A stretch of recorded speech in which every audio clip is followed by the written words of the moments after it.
Hello and welcome back. Ngayon naman ay tuturo ko sa inyo paano natin i-upload yung ginawa natin last time.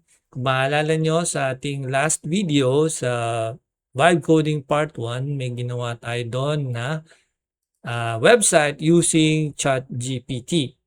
Ang gagawin nyo lang, kung hindi nyo napanood po yon, ay balikan po ninyo yung particular video. Punta lang po kayo sa Learn Technology Today at makikita nyo meron tayo dyang blue check. At scroll down nyo lang po at makikita nyo na itong ating Vibe Coding Part 1. Ayan. So ngayon, pupunta naman tayo para sa ating pag-upload ng mismong ating website. So ipapakita ko sa inyo sa ating screen paano ang gagawin natin. Para ma-upload natin yung ginawa natin last time, ay kailangan natin na i-prepare muna yung file na gagamitin natin.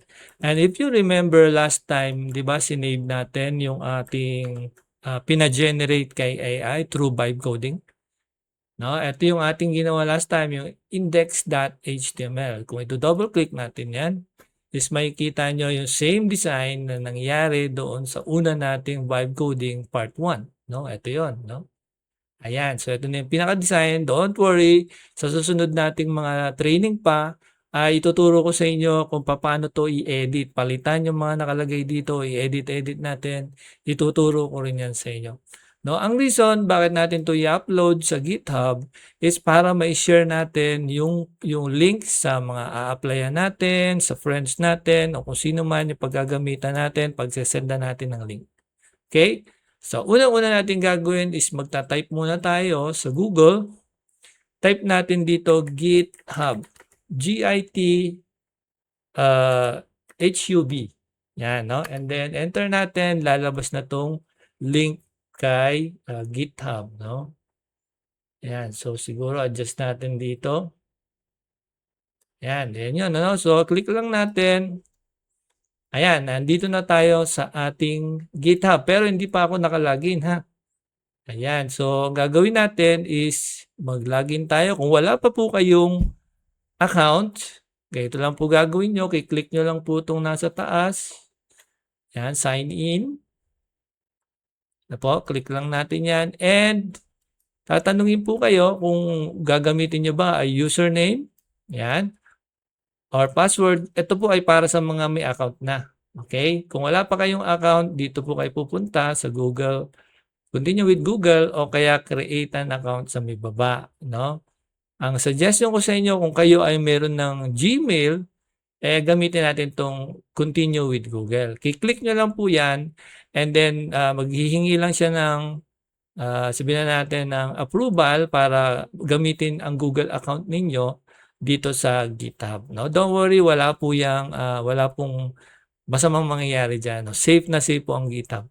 Ayan po. And then, sesendan po kayo ng verification number. No? I-activate nyo lang po yan. Ayan. Ito na po ang mangyayari dyan. Ano?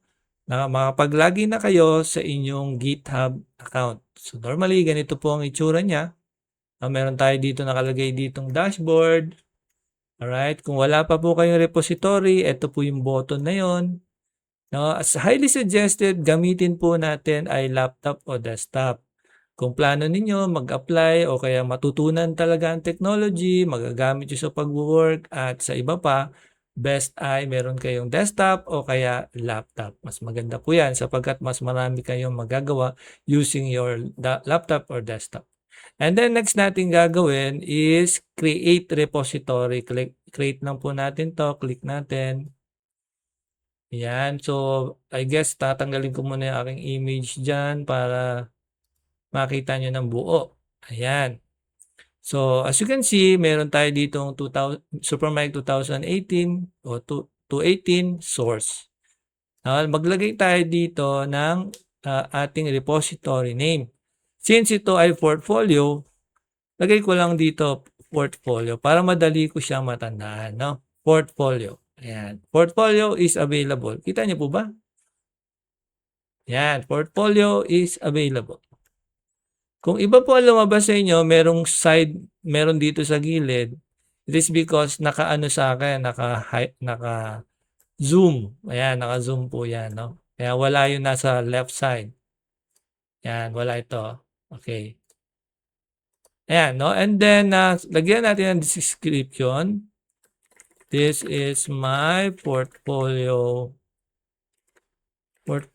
website. Yan. Choose visibility. Sa ngayon, dahil free ang gagamitin natin, public lang, no?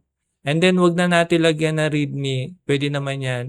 No, no license, okay lang din yan. No git ignore, okay lang yan. Since magki-create lang naman tayo muna ng static website, no? Okay, so nandito tayo sa page na to. So, tingnan lang natin. I-zoom ko lang para makita nyo.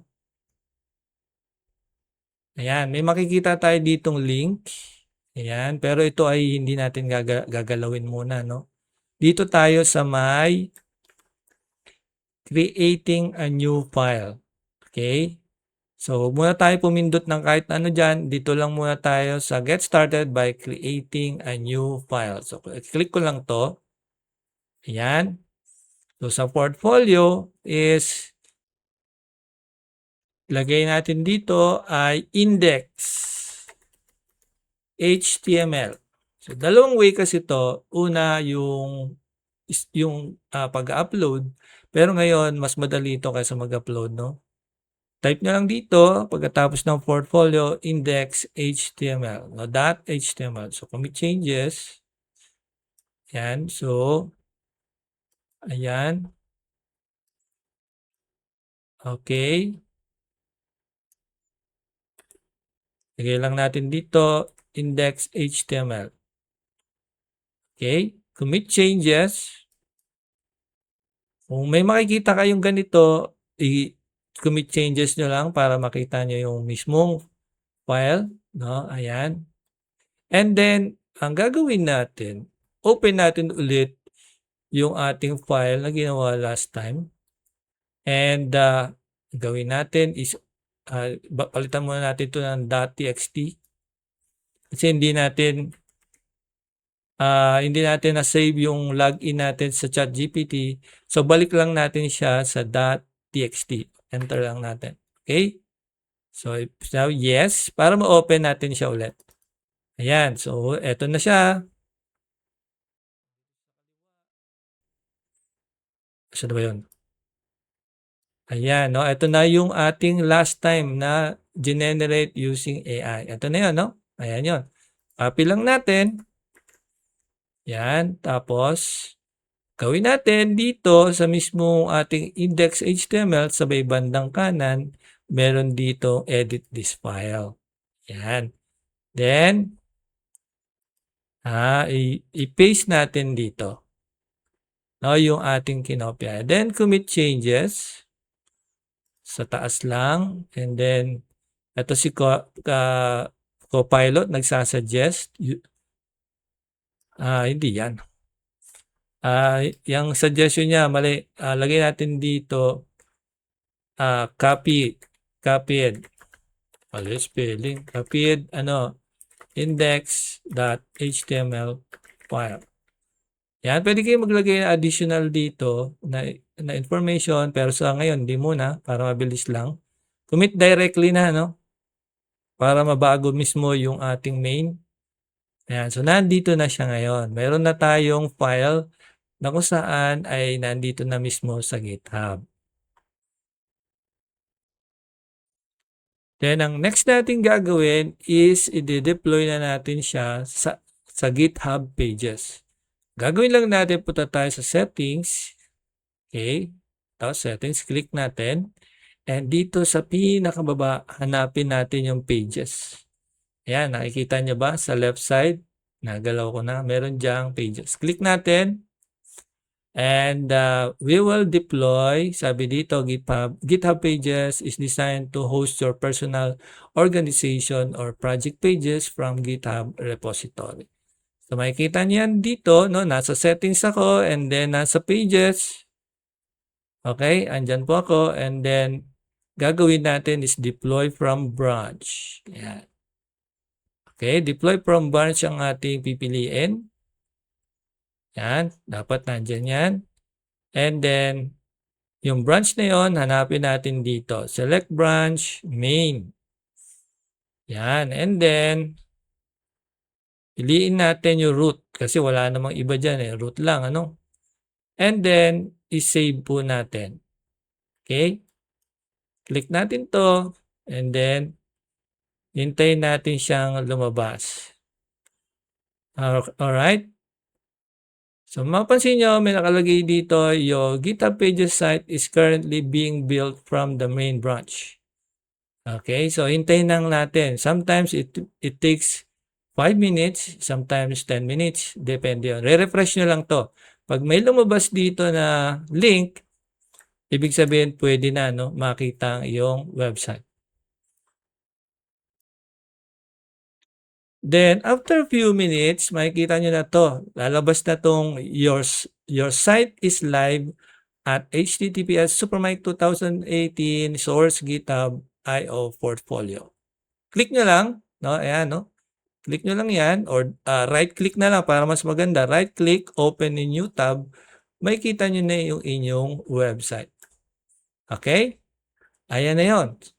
So, nasa online na po tayo. Wala na po tayo sa sariling computer. Makikita nyo dito sa taas, meron na siyang nakalagay Supermic 2018 source GitHub IO portfolio.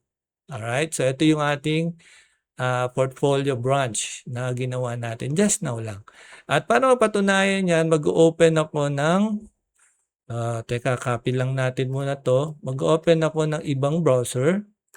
Like for example, yung ating Microsoft Edge. Ako dito naman siya sa kaliwa, nag-open. Ayan, no? So, Microsoft Edge to, and then paste ko lang dito sa pinakataas, no, yung ating link. Enter lang, makikita nyo same pa rin, no? Ang lalabas. Meron na tayong website online at pwede nyo, at pwede nyo na i-share sa inyong friends, sa inyong applyan, sa resume, no? Just in case, bago nyo i-close yung inyong GitHub, kopyahin nyo po, no? Itong link na to. Kopyahin nyo po yan, no? Kasi makakalimutan nyo, medyo mahaba, no? So, pwede nyo rin i-click dito, visit site. Yan, nandyan na yung iyong website. Meron ka na ngayong vibe-coded na website na pwede mo share sa iyong mga friends at sa iyong mga gustong pagsendan, lalong-lalo na sa inyong resume at sa mga applyan. Ayan, so dalawa ang nangyari ngayon, no? Una is nakagawa tayo ng GitHub. Pangalawa ay nakapag-deploy tayo ng ating website online. So simple lang yan, wala tayong binayaran. Sa susunod naman, ituturo ko sa inyo paano i-edit ito. Since ito ay later on, gusto mong i-improve, baguhin, no? Tuturo ko sa inyo paano to i-edit sa ating Vibe Coding Part 3. Kung gusto niyo ang turo na to at gusto niyo sundan, no, yung series na to, i-like, follow, and share nyo lang itong ating page at mag-subscribe kayo kung kayo ay nasa YouTube para sa mga susunod pa nating mga pagtuturo. Muli, ito si Michael, ang inyong instructor. Magkita po ulit tayo sa ating susunod na mga lesson. Bye po.